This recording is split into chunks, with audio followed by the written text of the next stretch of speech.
Stories of innovation and success from the vibrant communities of rural Nova Scotia. This is Ignited. Hey there, welcome to Ignited the podcast, where we celebrate innovation and rural success. I'm Wade Cleveland. I work for a rural innovation hub called Ignite, a place that brings startups and industry, youth, and community together with the goal of making an impact on rural communities everywhere. Think innovation, not location. Today, we're chatting with Candice Phibbs and Rick Allwright about their company, Mile East Productions, an event company based in Yarmouth, Nova Scotia. That is, at least for now, the ultimate side hustle. You know how you run into people who have so much on the go that you ask them, only half kiddingly, when do you have time to sleep? Well, that's Candice and Rick. Candice is in healthcare. Rick is currently the managing director of the Yarmouth Chamber of Commerce. On the side, they run Mile East, who create and run their own events, often organize and conduct national events that happen in the area, and there's been a few, believe me, and do wedding planning. On top of that, Candice has yet another side hustle with Yarmouth Walking Tours, a tourism experience she put together. All this plus a 40-hour-a-week full-time job for each of them. I'm just glad they found the time to chat with me at all. You're actually from Ontario. Both of you are from Ontario. Did you come here as a couple? Somewhat. Kind of. Kind of. Okay. Now we're getting into the good stuff. Let's get right into the relationship to start things off. I had moved here in 2010. In May, I took a job at Yarmouth Regional Hospital and was intending to stay here for a year. We had been dating for a year when I made the move. So, that was a stressor on the relationship a little bit because I did move here alone, intending to stay for that year. And after a few months, when it became kind of obvious that there was a possibility to stay longer, Rick had come out to visit here, and he moved here in September. Yeah, right in the middle of a hurricane. Really? Not a bad sign at all. Eh?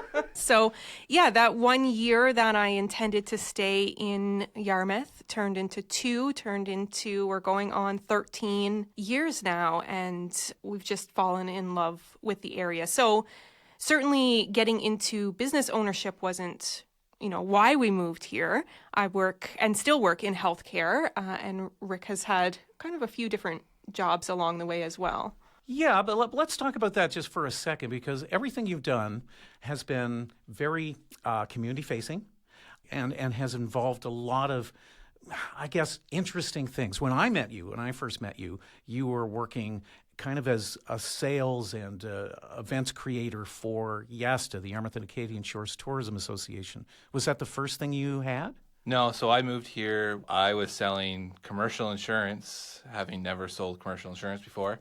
Quickly figured out selling insurance wasn't necessarily for me. The opportunity came up with YASTA to do group sales, and it definitely turned into way more than just sales. But it started out as that and has led us down this path, that's for sure.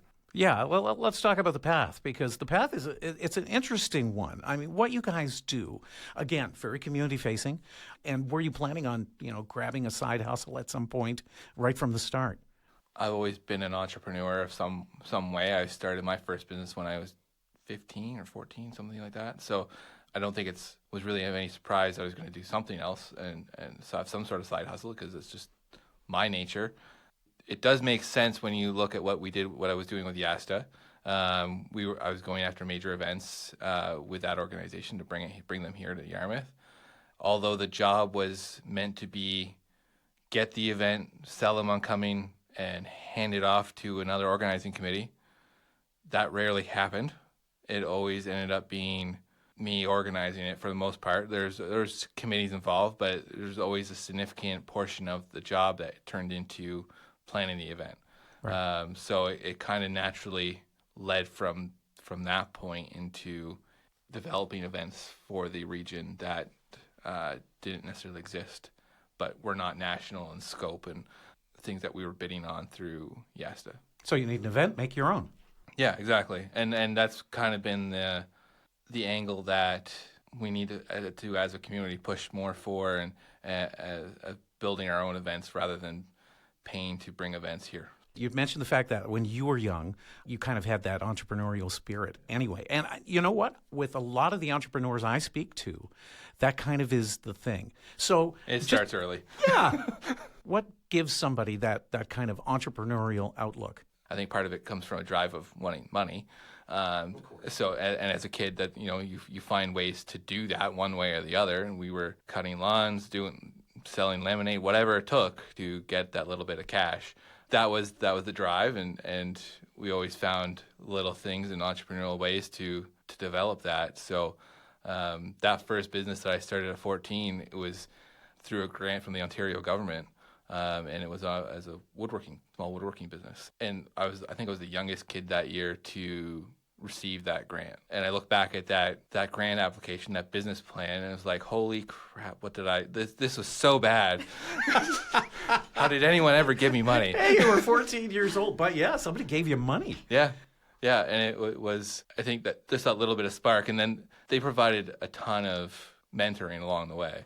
And my mom she was a seamstress, so she did a lot of home decor and whatnot as well. So we were all immersed in that anyways. Like, we were helping her every day doing that. We understood some of the underworkings of a business, some of the more mundane stuff of doing the paperwork that had to be done. And I've understood how to do HST and GST since I was like 10 years old. So like, it's just some of those really crappy things you don't want to do as a business owner.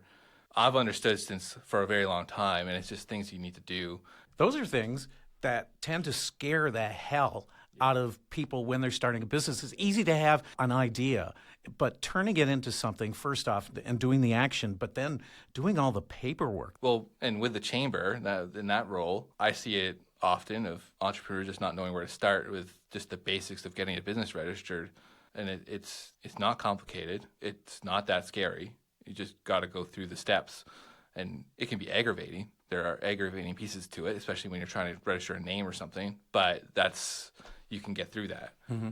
Candace, how about you? Were you always had that entrepreneurial spirit, or were you just kind of, okay, here we go for a ride? It was a little bit of a ride. I've always been very driven when it comes to work. I started working, much like Rick, very young, but working on, my grandparents' farm.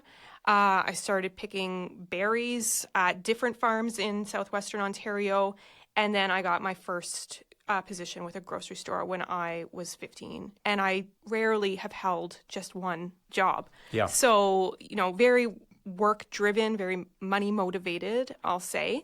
And when it came to what we were going to do as far as a business, as Rick said, he always knew he was going to do something where he owned his own business. But leading to, Mile East Productions, there were a lot of bad ideas before that we kind of had to veto a little bit. So we got to a spot where we came to an agreement on what we wanted a business that we were going to own together to look like. Tell me a bad business idea. I'm not even sure what you're talking about now.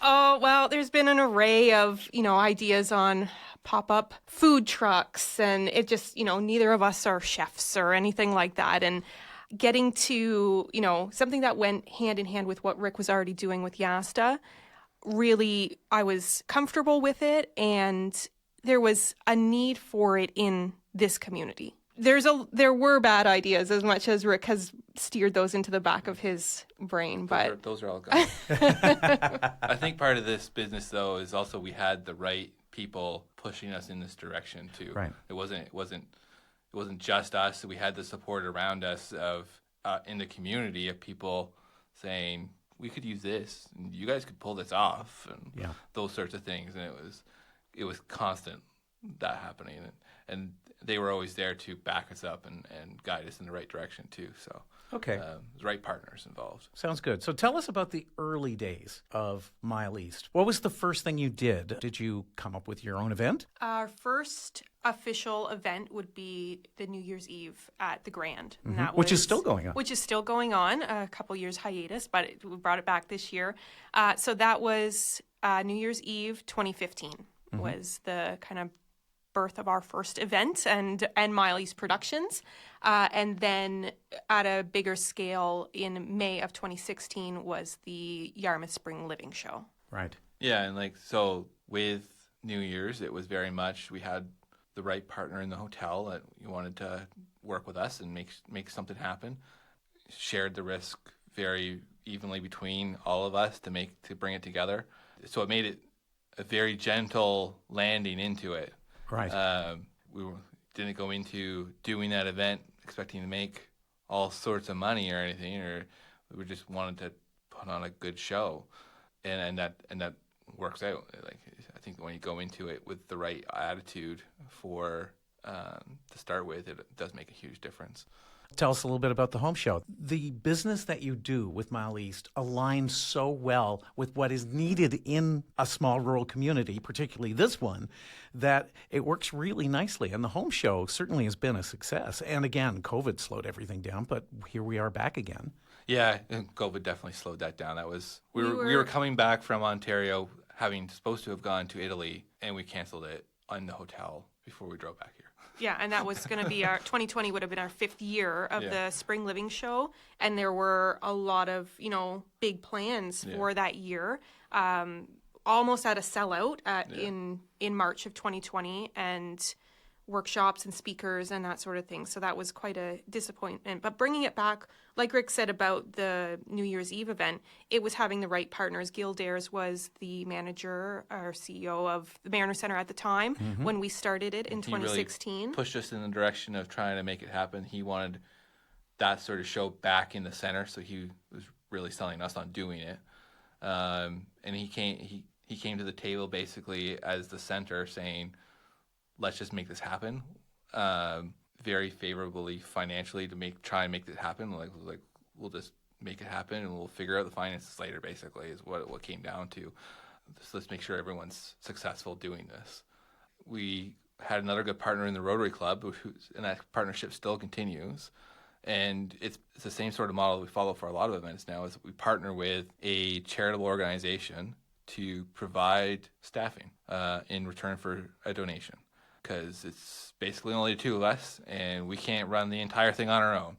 And the Rotary Club has a great reputation within the community, and reach into various businesses at the time, and has a sizable volunteer base that they can draw on. When we went out to sell to vendors, everyone's very eager to do this. We filled both arenas, no problem. We learned a lot. We never organized a home show. We didn't know really what we were getting ourselves into. We were just making it up as we went. But we had enough experience in doing other things and general life and people to bounce things off of and beg, borrow, and steal from ideas and thoughts and information from other places that we can make it work. If you're an entrepreneur, you may want to consider becoming an Ignite resident. Residency at Ignite will give you the resources, mentorship, and space you need to grow your startup or idea. You'll become part of an incredible support network, a community that's dedicated to seeing you succeed. But don't just take my word for it. Book a tour of Ignite and see what we have to offer you. Go to igniteatlantic.com.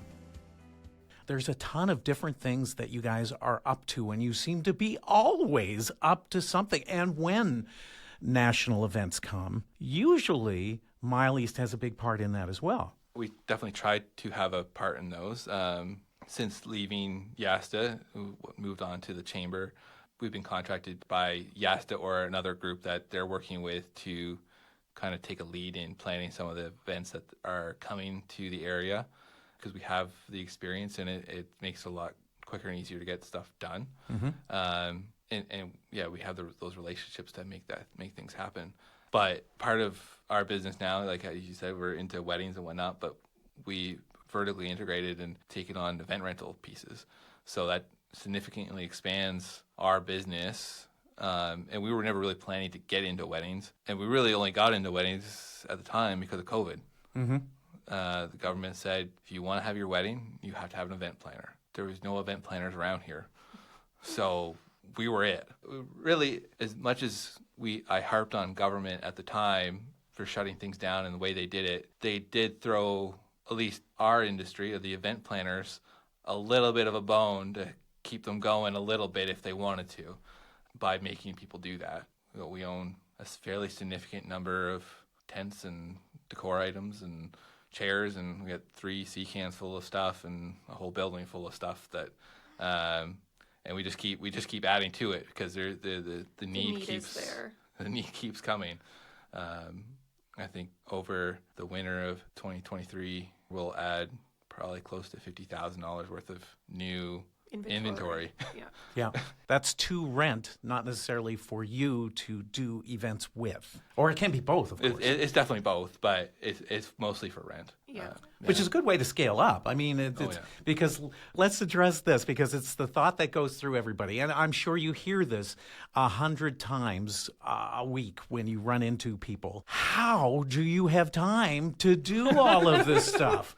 Because it is still a side hustle for both of you at this point, at least. It is, and it's getting a little harder to keep it as just a side hustle. You know, we do have full-time jobs still with, Rick with the Chamber, myself with Nova Scotia Health. We don't sleep enough, and we work a lot, but we both are very work motivated. It's coming to a point that we can't keep doing both. And, for myself, where I've always worked for someone else, it's a scary thing to walk away from. If I do opt to walk away from Nova Scotia Health, it's leaving benefits and a pension behind. That's a hard decision to make. And I think as much growth as we've seen, we're trying to be very thoughtful and mindful of when is the right time to make that leap to full entrepreneurship. And we don't have the answer. No, we don't. Well, I don't know if anyone We're open does. to anyone who wants to provide some insight. If anyone's listening who would like to provide that, it is. I can just imagine. And for people who work a lot and work in different things all the time, always has your fingers in it, but there's that security knowing that you're working for somebody else and that it's really a leap of faith. You're hoping that the barrel, if it's Niagara Falls, you're hoping it holds together. Yeah. But it's a scary thing. It's definitely a leap of faith, and I've said it's a leap of faith, and but at some point you do have to do it. I know that's it. It's coming. Just making that decision is harder than you think, especially when you have pretty comfy jobs. It is not an easy thing to do, But it is, when you look at work-life balance, and there's a lot of talk within the entrepreneurship world that you're trying to carve out some protected time for yourself. There are weeks where we have to take client meetings every evening. So you've worked all day and you've got client meetings in the evening, and then your weekends you're spent following up with those and doing quotes and that sort of thing. And your week is gone and the month is gone, and you've not necessarily really enjoyed life. You've not had time off, and everything we do work related, I say we enjoy. Yes. We do. It's true. But if we didn't have to dedicate 40 hours to someone else, what would that balance look like? And there would be, I believe, more of that. That being said, Rick would probably pick up more projects. Yeah. It's also how much more could you do for your own business Yeah. if you had 40 hours more a week to do it for yourself? So the time is going to come, I'm going to say within the next year that at least one of us will have to make that leap away from the full time. And we've definitely said no to things because we just don't have the time to do it. Yeah, how can you? The opportunities there is just, it's like there's just no way. And usually those are further afield, big projects that there's just no way it's going to happen. With that extra 40 hours a week, say 20, you could potentially take those on. Right. And part of it also comes into pricing our services and whatnot as well, and making sure that we actually price it right, that we can say no to things and take on more and make that leap. And there's always a challenge of pricing and making sure that we're doing it the right way. And so, yeah. Sometimes you undervalue yourself. All the time. All the time. It's very difficult to put a price on your time. Mm-hmm. Very, very difficult. Or to even estimate how much time it's going to take. in advance, 6 to a year in advance. Like, how much time do you think that actually is going to take? It's a total guess. Yeah. You don't really know. It's a guesstimate. Yeah. And you know, Wade, we worked with you on Communities in Bloom in 2019, and we provided a quote for that based on, you know, what we thought time-wise it would take. We highly undervalued our time on that project because that week of that event, we were at the Mariners Center from 5 in the morning until midnight. And Good 20-hour days. it was quite a week, and we learned each project we do, each event, we have a lot of takeaways and a lot of reevaluation of what should we have charged for that? How much time did it actually take? And that helps, you know, inform the next one. I had read on one of our Facebook groups of entrepreneurial people, price it when you come back to it. If it feels high, a little high, you're probably right on. If it makes you a little sick, it's probably right on. Because you have a harder time pricing things than what other people are willing to pay. So just if it feels a little wrong in you, it's probably the right price. Let's talk about dynamics. And what I mean by dynamics is the two of you spend an awful lot of time with each other. And your husband and wife, you're working together, plus you have full-time jobs, plus, and we haven't even gotten to this yet, but you have another side hustle. How do you do that? And I do mean that. As a couple, how do you pull that off?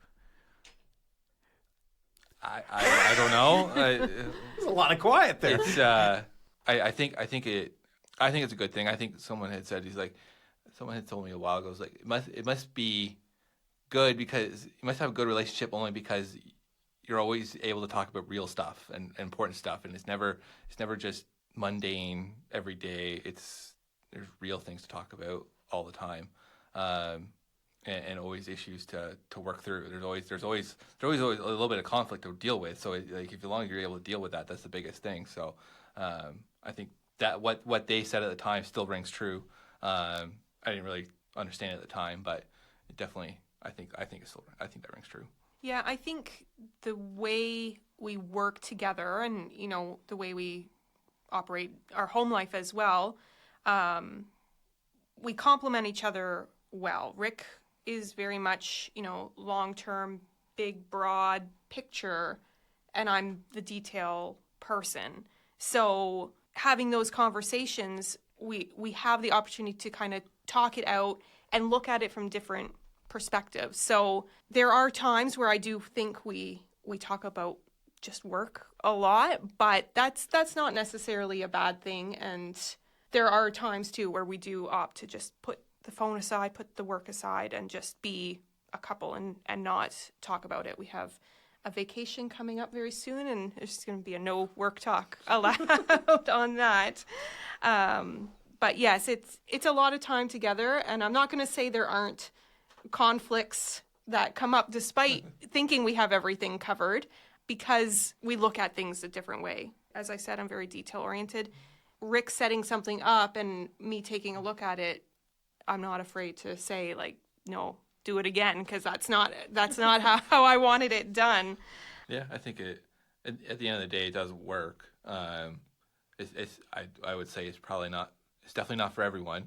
And I say that about entrepreneurship in general. It is definitely not for everyone. It is something that is not for the faint at heart, and it takes a lot to do, and it will take a lot out of you, and it takes a lot of you of a person to be able to do it. So I think I said that to a group of NCC students in the fall. So like, you don't have to do this. Like, it's definitely not.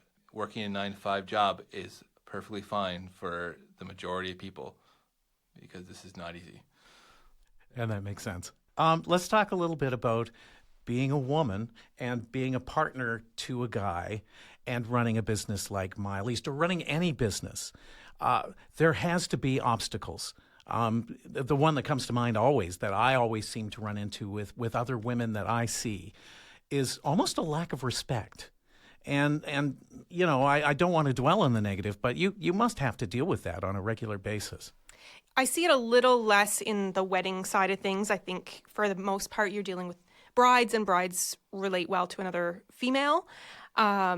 But in events in general, despite us being co-owners of Mile East Productions, we are 50-50, it automatically becomes a default that Rick is in charge. Rick is the lead on the project, etc. It doesn't matter how much work. I could be doing 3 times the amount of work on it, and he's the one getting communicated with. And it gets very disheartening, and it gets very difficult to keep the motivation going when you're constantly overlooked and ignored and undervalued. I have a hard time when I'm left off of a CC of an email on a conversation I started, and it's gone back and forth. Rick's gone back and forth on it 10 more times after that. And I'm like, well, when did this happen? Who decided this? In a customer-facing event, the equivalent of asking for the manager is asking for Rick. It's not asking for me. And that's very difficult. And I've explained to customers or clients that, oh, I can go get my husband. That's the other person you're asking for. And sometimes, they're a little embarrassed by the ask, but for the most part, yeah, okay, go get the man. Go get the man. I'd rather speak to him, as if he has more power. It's not true at all. Yeah, not at all true. So you think we're in 2023 that a female business owner or co-owner would be just as respected, and unfortunately it's not the case. There are still minds that need to be changed and perspectives, I think, that need to be changed. And it's females as well as males. That's interesting. It's not. I think Yes. the most problems that you've ever had has been with females. It's true. Yeah, it has been primarily women who are looking for the male superior to validate, their concern. Very interesting. Yeah. I want to ask you about the side hustle you have for your side hustle because, oh my goodness, tell us a little bit about the walking tours that you do, usually every summer, but when there's events, you make yourself available sometimes, don't you?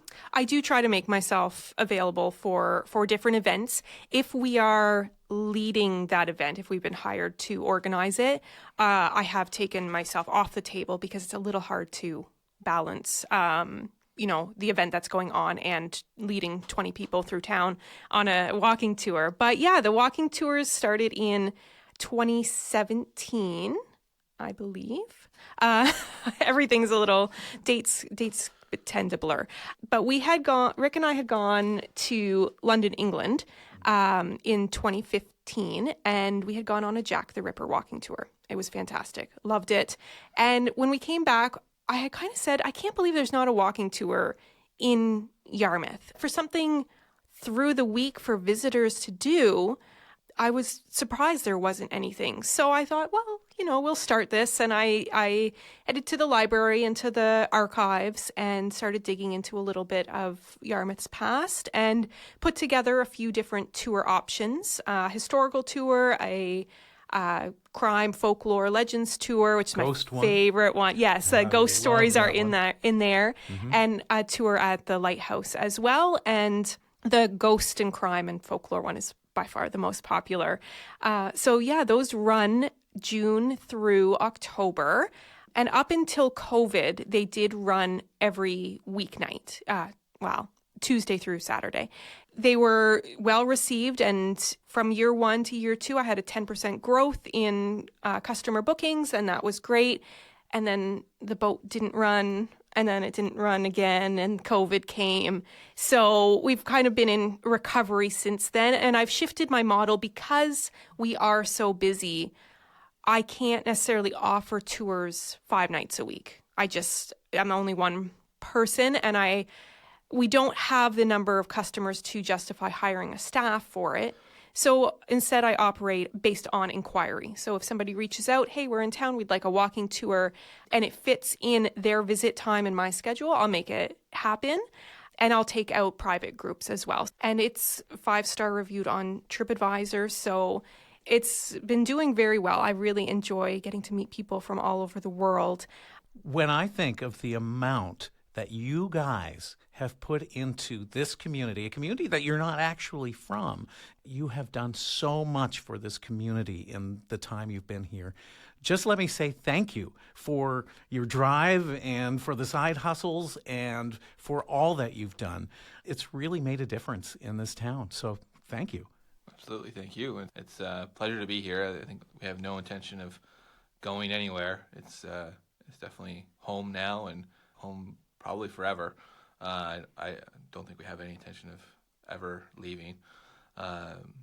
We've invested in this community significantly. We own a house here. We own commercial property here, 2 commercial properties here, and maybe more. Always something. You never in the know. works. You never know what's going to come together. We volunteer in this community. It's a lot of this how we got involved in a lot of this stuff too is just through volunteer work and just being there to support the community. And I think those are all pieces of getting to where we're at and continuing to be able to grow our business. To find out more about MyLease Productions, visit their website, mylease.com. You can follow them and everything they're up to on Facebook and Instagram as well. To find out more about rural innovation and what Ignite does, check out igniteatlantic.com. If you enjoyed this episode, we'd love it if you subscribed to Ignited, shared us with your friends, and gave us a good review. And we'd love to hear from you. Any comments or suggestions about the podcast or who you'd like to hear on it are most welcome. Our website is igniteatlantic.com, and my email is Wade, W-A-D-E, @igniteatlantic.com.